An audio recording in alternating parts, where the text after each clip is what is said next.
Bismillahirrahmanirrahim. In the name of God, the all-good, the all-merciful. Thank you, Mary Jo. Thank you, Althea. Thank you, Matthew. And thank you, Rick. Now I know you know the secrets of secrets. So if anyone has any questions, Rick will be available for questions afterwards. I want to begin with a deep gratitude for all the amazing women and men that have come before us, visible, invisible, known and unknown, that without their love and without their insights, without their connection to the divine, someone like myself, I wouldn't know any better than this life of just waking up, running, chasing, and going back to bed. And I can feel that it was because of their being that we have gathered here, that we've won life's lottery, basically intuiting that there is more to what it seems. There's an inner meaning and a spirit and something beautiful beneath what the naked two balls in this whole sea, right? That are very limited. So theodicy is the question of how can a good God create a world in which there is evil? I'm sure we've heard of this before. I have. And so no other question, in my humble opinion of life experience, has turned so many people, especially in the West, against religion, God, Christianity, Jesus, and fill in the blank. Since they couldn't solve this question. So it's an unanswered question, yet it exists. Of course, when we look around and we see what humans do to one another, what governments do to one another, what institutions do, it doesn't help the situation. It makes people be a little bit more hopeless around this whole thing.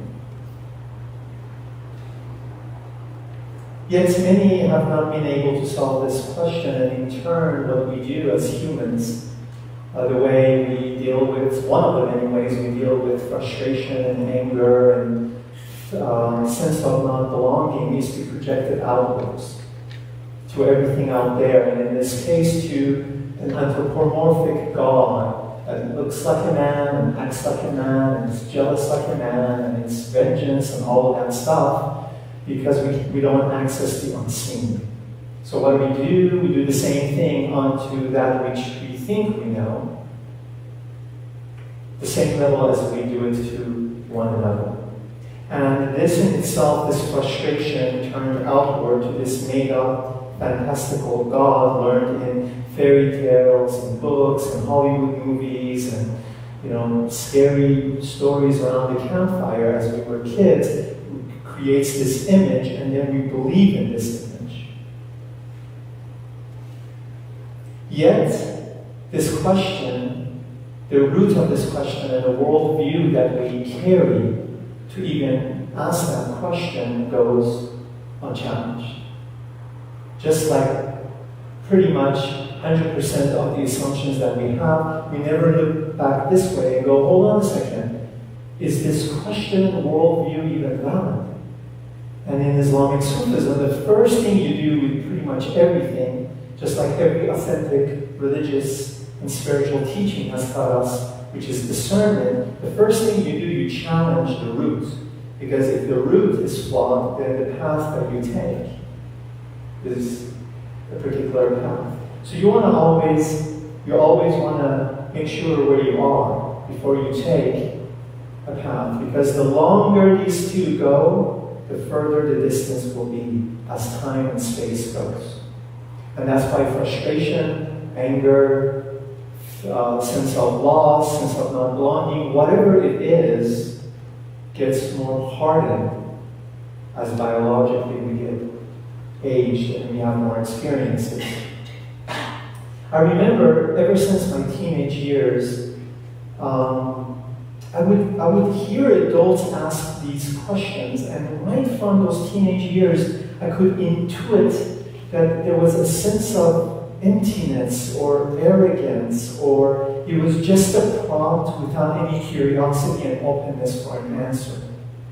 And again, I mean, I've said this before, like one of my realizations when I was a kid, it was like adults are really weird. And then I grew up to be one, so yeah, adulting is not good, especially the kind we do. So I simply couldn't understand, because for the God that I had understood to that moment from my family and culture and religion was a God, not a thing up there, not a guy in any shape or form, because in my language there are no pronouns. We don't have gender pronouns, so God was never referred to as he. So he or it needs to be shared because I'm using the language, English language, and not the original language. But the God that I believed in was beyond my understanding, who had created the world, who had created me, and was nothing but goodness and compassion. So ever since I was very young, I couldn't understand this question. And it was very clear that it was humans, those adults, that were doing all the harm. It's like right in front of my eyes. So why am I blaming a God for this existence? I couldn't understand that. And the issue of the children in Africa was a classic one. I would hear it all the time. What about the children in Africa that are starving, if there was a God? It was kind of like that classical one that was copied and pasted every time the rational mind had hit its inevitable dead end. What about the children in Africa? I'm like, well, what are you doing about it?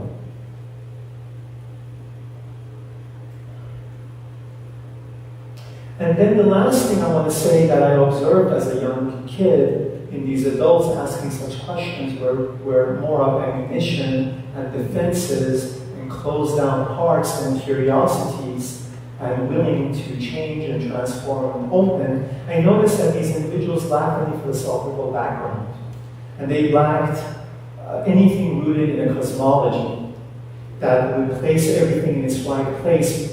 Because speaking, be it Rumi, be it every authentic religion and spirituality, one of the first teachings for those who have the inner eyes and inner ears open is that it situates the human in its right place. In that cosmology, you know where you are. And therefore, from that root, your curiosities and question are more accurate than you, in this case, playing God. Because that's one of the things people do. When we don't have control over our life, when we identify so much with everything but what's inside, I'm not talking about the organs or the blood or things like that, then we get frustrated. And if we cannot know the God within, then we want to be God. And we know what the gods have done on this planet. The God wanted us. That's one of the ways it manifests. And we do that in our relationships, we do that at work, we do that in institutions, and we see that people force themselves upon their environments for a sense of very fleeting and cheap sense of control, which is just a delusion. But a human can do whatever it takes just to feel okay. Because it's so difficult to be alone in one's mind. It's so difficult to look into the mirror and truly see who you are as a compass to then go to where you actually want to be. So we do so much to deflect and to dissociate. And furthermore, I observed that pretty much it's a Western issue. This question I never hear in a non-Western world, and I've traveled around the world many, many times. You don't find people turning away from God and religion and faith based on this question. And the people that are from other lands that may have asked this question, I systematically observed that they were modernized and they grew up in the West, where they learned this question. So it made me wonder, like, what's going on here? One of my living heroes, Dr. Sayyid Hussein Nas, who's a profound perennial wisdom, frontier, and Islamic philosopher who's been a friend of Dalai Lama for the last 50 years or so, he said that, he mentions that one of the reasons for this question is the lack of understanding that the world is not God. The world was created. And there is a metaphysics behind the world. And because it was created, it automatically implies a separation. Even though this separation is illusional, but in the dualistic world, there is a separation. Otherwise, we would constantly feel and be attuned with and aligned with God, or whatever name, the nameless, needs to be named. So the root of this problem is mistaking the created with the creator. And only God is good. So separation implies distance from goodness, and the distance is the root of evil. It creates the root of evil. And in Islam and in all the authentic religion, when we go to the root, the essence and the meaning of the word sin, that has a lot of connotations, right?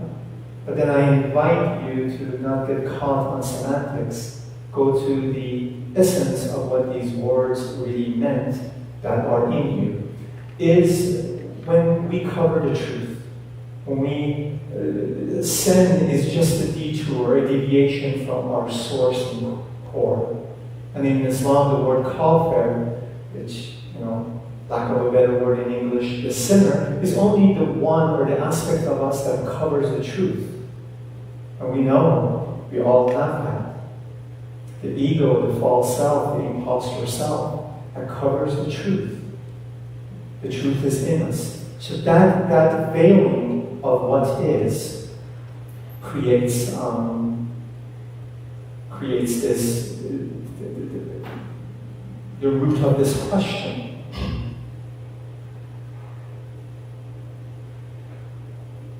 So we can see that the problem lies within the question itself. And it's a weak one. And it's not really rooted in a cosmology in which it can make total sense of things. Because, as the Sufis say, the world is always the world. The world is the world. And this is something that was very clear in my upbringing, like, this is the world.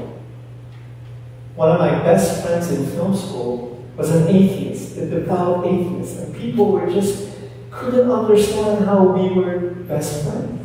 He was making films about guns and sex and rock and roll and rape and all of this stuff which he just loved. Not that he loved this, but he just loved to manifest that aspect of humanity, which is beautiful because that's part of the Lila. And I was making movies that no one, including my professors, could even comprehend.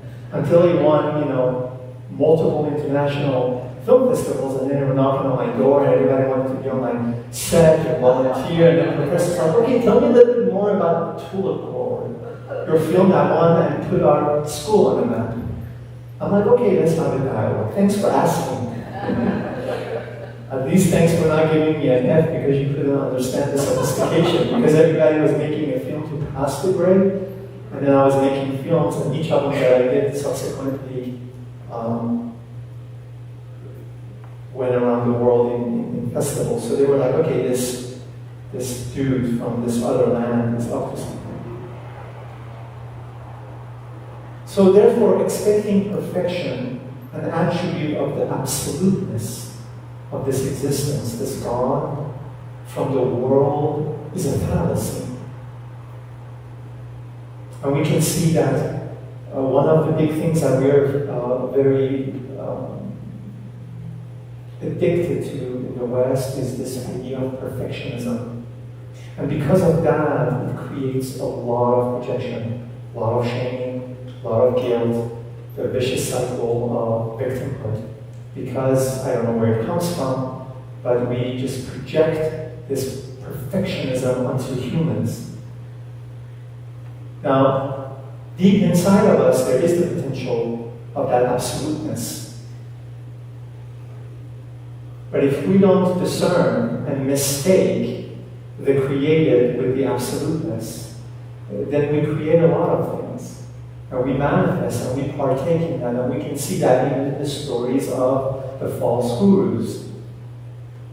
But then there is no leadership without followership. So if we're honest, we need to look at both and how they co-created that together in the West.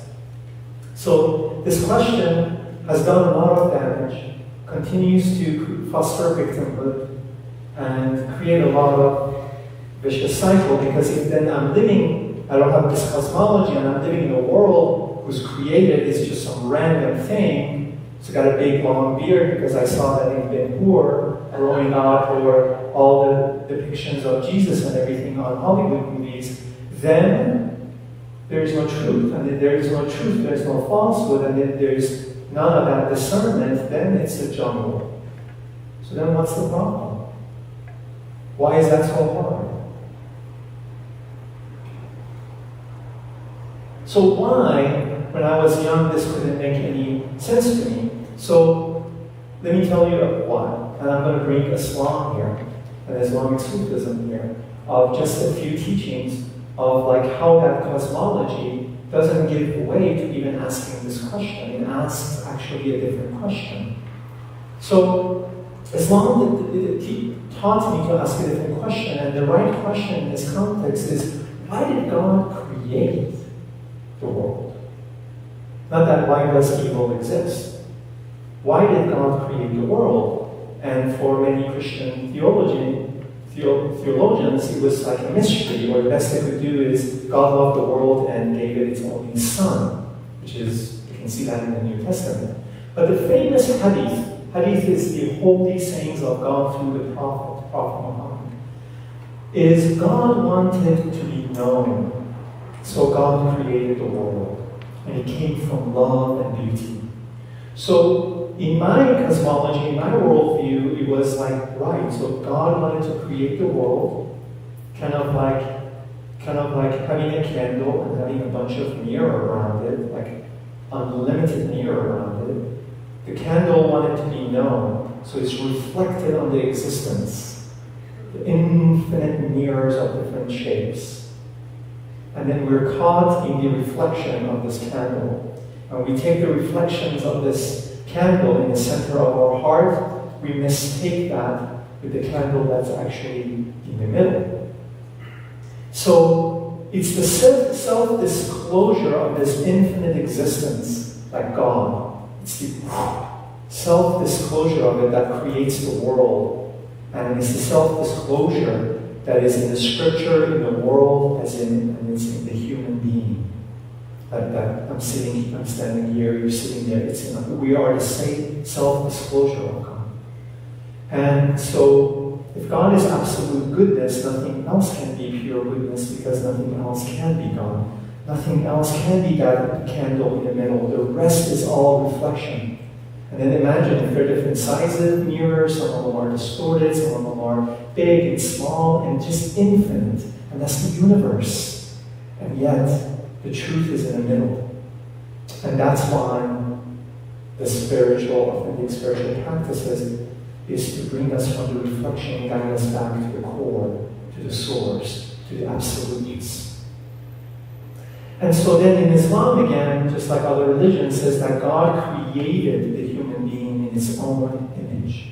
But it's more accurate to say in its own form. Not in external, visible, fleeting images, which even there is sacredness and beauty in the form. That's where sacred art, sacred science, sacred numbers, sacred geometry come from. That even the form is sacred should we see the form from the right perspective. But it's the inner qualities, inner attributes of this existence that we were created in Islam is the 99 names of Allah. And these are not just names, these are the attributes that we embody. And we can find that in the Hindu cosmology as well, that these gods and goddesses are not these objects to be worshipped externally, are the potentiality within us, from beauty to majesty to destruction, but everything, all encompassing, to bring about justice in this world. As we will quickly see, I just have a little bit of time left. So getting to these attributes, to know like how were we created in the image of God, requires ways to go beyond the rational mind. And a couple of more things from Islam to make meaning of this. The Prophet has a beautiful holy saying through God, another hadith that informs the Muslim and has informed the Sufis, and said that a human being has a very interesting situation. If the human being moves towards its base and its falsehood, it becomes worse than the beasts. But if it aspires to its essence and goodness and higher attributes, it goes beyond the angels. Because the angels submit to the will of God. They don't have a will. They don't have anything else to do but to be in constant devotion. And the beast, we can know what the beast do. So when the human does things that the animals don't even do, then it's the human who's not connected to its source. But it has this range of possibility. We can go either this way, or we can go either that way. So this teaching also taught me to not project upon the absolute goodness, the insufficient incompetencies of myself when I choose to go one way rather than the other. And we were created, and the purpose of being on this earth, one of the many purposes, the true purpose is to know who we are. Knowledge, not so much pleasure. Knowledge is the goal. And knowledge is to know before death comes. So we can live that life with that knowing, with a vividness. And the other reason is, it says in the Quran that we are the trustees of God on this planet. And we can see that we're not. Why is that? Because when we're not rooted, when we're not informed from the inside, when we take the route of the beast and become lower than the beast, and we create all of this harm and heartbreak and devastation in the world, then we cannot be the trustee, which was the purpose. The purpose, the Khalifa, to be the trustee in this world. We were gifted this world to take care of this planet, the animals, the vegetation, the sea, everything. And if we don't, it's not because some weirdo God that I created and forgot that I believed in it, that I'm now blaming it, which is cosmic humor, but it doesn't touch existence. We just lose life by that kind of logic. We see that it's me. When I see all the cliche examples that changes by the time, it was Ukraine, and everybody had their flag up until the Johnny Depp thing came on, and everybody was Johnny Depp. This is what I'm talking about. We gotta get our head outside of the sand, and we gotta stop this idiot compassion of trying to love everything and smile constantly. No, you can be full of love, but you gotta be discerning, because the world is full of truth and falsehood. You want to know? Look at yourself in the mirror. So when you see Ukraine, or you want to talk about the starving children in Africa, raise your hand if you haven't partaken in them, consciously or unconsciously. That's the true interconnectedness of it all. So then everything comes back here. And I stop projecting out there, throwing things out there. I come home, and when I see my imperfection in the presence of the absolute perfection, then through humility, I may change and stop projecting out there and take more responsibility. And if I do that, and you do that, and she does that, and they do this, then maybe we can create a better world. But it starts with you and the people around you. People in Africa you can't reach. People in Ukraine you can't reach. It's cool to practice virtual signaling on social media so you could feel belonging and you're cool. But what are you doing for yourself? Do you have self-love? If you don't, then close down the shop. Stop all of that funny game. Life is too short. So to end, I bring in Hinduism. I'll bring in the Bhagavad Gita, the Song of God, on the battlefield where Krishna, the avatar, God in the form of human, is having a dialogue with Arjuna, the beautiful seeker and the hero of the story.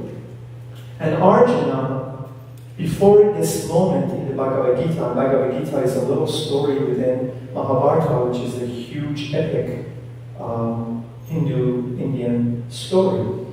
The Bhagavad Gita is just this battle. And before even we get here, Arjuna is known for his purity, chivalrousness, heroism, and groundedness. And yet, he has so much to learn. There are so many predicaments that he has to learn from Krishna. So why am I bringing him in? Read the Bhagavad Gita and study Arjuna. It's a beautiful teaching of where the human stands. And what are the qualities to be a seeker?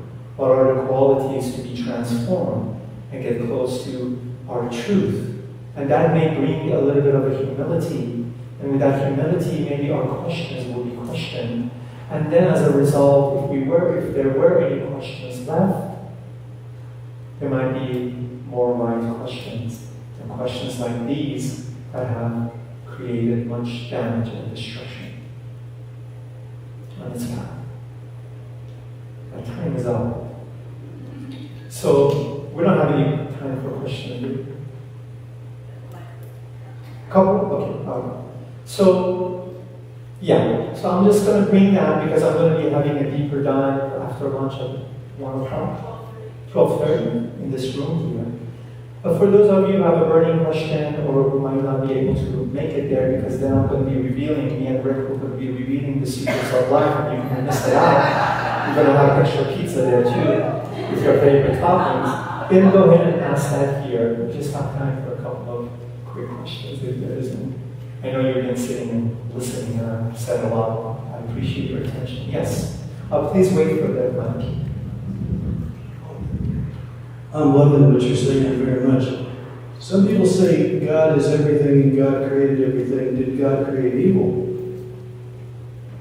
Well, then that's exactly it. What's evil? Ask that question. And how did you come to know evil?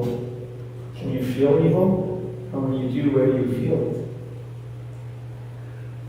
And then some people say that evil is part of the curriculum here. We need to learn to distinguish.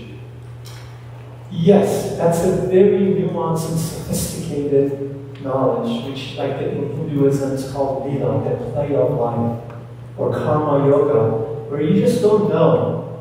You just don't know. Like even your heartbreak, or even the loss or devastation, they're in this bigger perspective. It's a perfect unfolding on something, but the plan is goodness. The plan is for you to come home. But on this path of the duality, crazy things happen. Now, if I don't understand it bigger, and I just look at that, then my view is a little bit more narrow, then I could just single that out and go, why to me? Why bad things happen to good people? That's a little bit of a narcissistic question in this perspective. So we're being invited to a bigger perspective. It's so much fun to blame somebody else. Oh, it's very convenient to blame anything and everything else on it. That's the biggest dissociation and deflection. And the true responsibility is not just to semantically apologize and take responsibility, is to embody it. Right? So to embody it it's a little bit more difficult, but I think maybe I'm too close. There's a it's the thing is this. The general rule is this: in pretty much everything, we take the cheap route. What I mean by that is, be it suffering or pain or loss or evil or what have you, facing them requires a little bit of time to have a long life of benefit. And the human dilemma is that we give this little bit of time to feel, to go through the pain, to take responsibility. We exchange it for a lifetime of confusion. We bypass it. That's a delusion. And when you look at psychotherapy, when you get self-help, that's what you see. The thing is, everything requires a little bit of attention. But we don't have those muscles, and we're very afraid. So therefore, we don't want to touch it. We think it's going to last forever. But in reality, everyone's life will show that when you face it, it's gone in a short time in comparison to the other version where then you carry it for the rest of your life. So we trade and we can't discern between the long-lasting and the fleeting side. So yeah, in that world, it's young to blame the other. And victimhood in this age is the new identity. And if I take that away from you, you're going to fall. So you'll do everything to be a victim. And if you're a victim, I'm not saying people are not victimized. I'm not saying that. But if you identify with something, identify with anything, chocolate cake, it's limiting. And then all you see will be chocolate cakes. Just like that hammer and the nail. If you're a hammer, you'll see nail everywhere. So question this way. Thank you. Well, thank you. One last one, maybe? Yes. I hope my voice didn't put you to sleep like last night. I remember you. Well, thank you. So I'm just kidding, you fellas. I remember you too. Yeah, I was up here. So you talked about the mirror. Could you speak a little bit more about how the mirror can help us grow and understand ourselves better to get to the truth? And I think in terms of some of our contemporary tools like psychotherapy or dream interpretation. Can you talk about that? Yes. Sure. Briefly. It's very simple, so you got to really pay attention. Just like everything in life, it's the human mind that has to make it complex. Do you question that when you look into the mirror? Do you even question the fact that that which you see is or isn't you? Is that a rhetorical question? No. I mean, I don't have the life is too short. Why? I don't want to play you. Who's in the mirror? I think it's me, or part of me. Is it?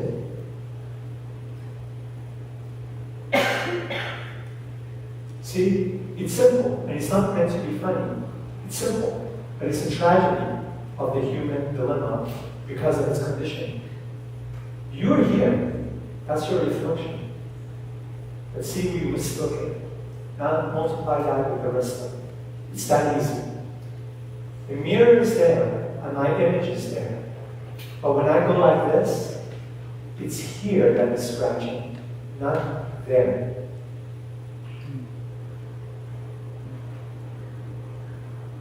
One more. I'll do this with you. Put away everything you've known for just a second, or you've been told. Point at me. Yeah? What are you pointing at? Okay, good. Point at the floor. What are you pointing at? Okay? Point to your belly. What are you pointing at? Bring it out and point back. Look at your fingertip. What are you pointing at? How do you know? What are you pointing at? Can you see what you're pointing at? Are you the face that they told you you have? What if there were no mirrors? Or if there were no conditioning? There's a vast, infinite emptiness of being here that this is pointing to.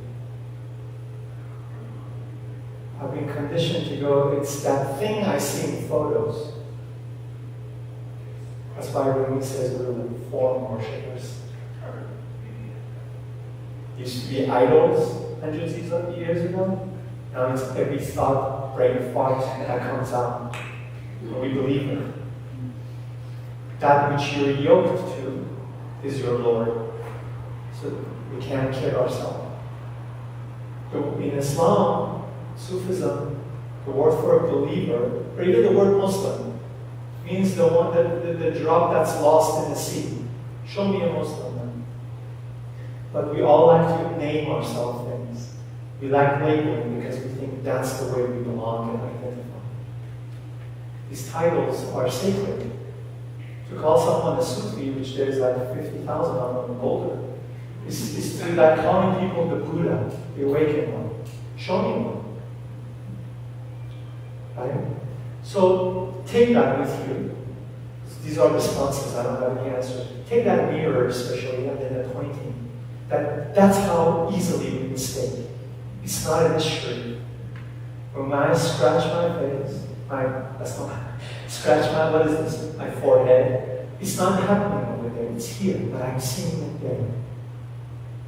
Contemplate that. And then see how you can go back to the source of things. And how this existence, and how this world, or the things in psychotherapy, psychotherapists needs to know this to begin with, can guide you back to that camera. Guide you back to the one that is doing the scratching. Is that helpful? You going to stick around? We can go deeper. Again, mystery and God is not like questions and answers and here it is, you see my pocket, or like $4.99 an answer. It's you gotta go here. You gotta really be with things. You gotta be like Einstein and the scientists have a single-minded way of just like being with something. Being with something. It needs dedication and time, just like money and loss and fame does. So does this one. But this is the biggest treasure. This is the most important thing. All of that stuff come and go. Partners come and go. Work comes and go. People are born, they die, or lie. But this is always here. It just needs a little time. Because this is not learning a skill or learning a trade. This is you discovering who you are. It requires that time, that dedication. It's nothing compared to the results you can get from